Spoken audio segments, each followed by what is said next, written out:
Fala, filhotes, vocês estão vivos? No vídeo de agora nós vamos falar um pouquinho sobre linguagem, pensamento e cultura. Do mesmo modo como existem diversos tipos de linguagem, existem diferentes tipos de pensamento. Há o pensamento concreto, que se forma parte da percepção sensível dos sentidos, da visão, audição, tato, paladar e olfato, ou seja, da representação dos objetos ou de objetos reais, é imediato, sensível e intuitivo. E o pensamento abstrato, que estabelece relações não perceptíveis, que cria os conceitos e as noções gerais e abstratas. É imediato, precisa da mediação da linguagem para ser produzido e racional. Por exemplo, percebemos algumas laranjas sobre a fruteira, num espaço dado com disposição, cor e odor determinados. Essa percepção, portanto, é concreta, porque eu estou a percebendo com os meus sentidos. Ela é sensível, as laranjas estão ali, imediata, dispensa raciocínio individual, diz respeito somente às laranjas da fruteira que eu estou percebendo.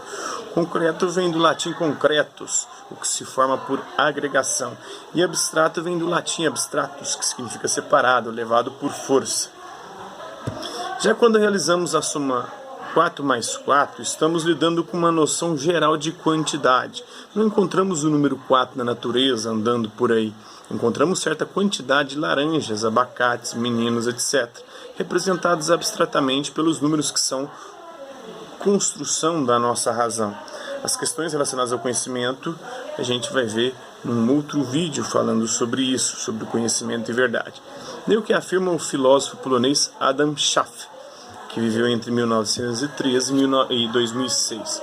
O processo de pensamento como processo cognitivo se verifica não só com auxílio de meios linguísticos, signos verbais, mas também unidade orgânica com os processos linguísticos.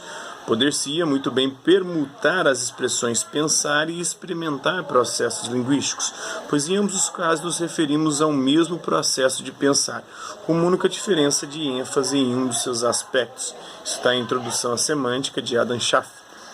Então, para cada tipo de pensamento há um tipo de linguagem mais adequado. Vejamos alguns exemplos.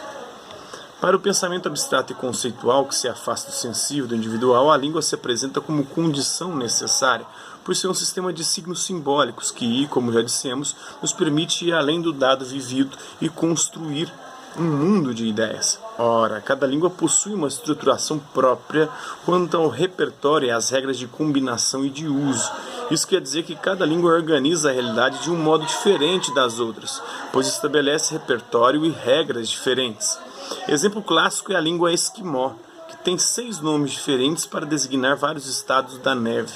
Em português temos apenas a palavra neve. Outras alternativas não são previstas na língua portuguesa. O fato importante a ser ressaltado, entretanto, é que, se uma língua tem maior número de palavras para recortar a realidade, a existência dessas palavras leva a uma percepção diferente da realidade. Então a linguagem, ela, de alguma forma, acaba determinando a forma como a gente enxerga a realidade. Ela amplia a nossa visão sobre a própria realidade.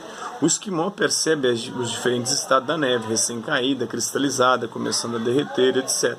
E nós percebemos somente se há neve ou se não há neve. Mesmo porque a neve é uma presença quase contínua para o esquimó e um evento raríssimo para nós brasileiros, né? Outro exemplo interessante é a expressão ter paciência. Usada na língua portuguesa, a expressão japonesa fazer paciência. Não, e a expressão japonesa fazer paciência. Para a gente é tem que ter, para eles é fazer. Usar o verbo ter significa que a paciência já existe dentro de nós, em estoque maior ou menor. Quando se usa o verbo fazer, entretanto, indicamos que a paciência não habita dentro de nós. Nós precisamos construí-la de uma ação voluntária para criar, desenvolver paciência. Então são modos culturais de lidar com um sentimento, que é o sentimento da paciência. Podemos dizer que a estruturação da língua influencia a percepção da realidade e os níveis de abstração e generalização do pensamento, como afirma o Adam Schaff, na linguagem e conhecimento. Outros tipos de linguagem, entretanto, em especial as linguagens artísticas, são mais adequados ao pensamento concreto, como veremos em uma outra oportunidade, sobre a estética, sobre as sensações, a sensibilidade, quando trataremos da arte como forma de pensamento e de conhecimento.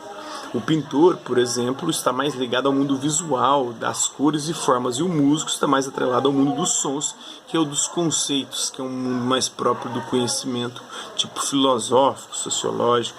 Além de estruturar o pensamento, a linguagem mantém estreita relação com a cultura, com tudo aquilo que produzimos, seja a cultura material, aquela concreta, perceptível, palpável, e a imaterial, como a linguagem, a música, a própria arte. Se por um lado as várias linguagens fixam e passam adiante os produtos do pensamento sob a forma de ciência, técnicas e artes, elas também sofrem influência das modificações culturais. Nas línguas, há modificações semânticas de repertório com base nas novas descobertas e no desenvolvimento da técnica. Nas artes, a reestruturação da linguagem responde a mudanças de valores, de anseios e de buscas no seio da cultura de cada sociedade. Então a linguagem tem uma importância. Sabemos que a linguagem é um produto bastante sofisticado que só a razão humana pôde criar de forma tão complexa. Por isso, sua aquisição é um marco referencial da humanidade. A linguagem é simbólica, estruturada, adequada à cultura dentro da qual se desenvolve, apropriada ao tipo de pensamento que pretende comunicar ou expressar. Ela permite que o ser humano vá além do mundo vivido, do presente, e siga em direção ao mundo das ideias, da reflexão. Permite que ele ultrapasse sua realidade de vida e entre no mundo das possibilidades. Que exerça, enfim, a atividade produtiva de criar sentidos para o mundo e para a sua vida. E para refletir, do ponto de vista icônico, a fotografia é a representação de algo, né? E falando aqui de uma foto de festa de aniversário de criança com um ano, tirada em São Paulo em 1944. Nessa fotografia, as pessoas posicionam-se ao redor de uma mesa sobre a qual há um bolo com vela acesa.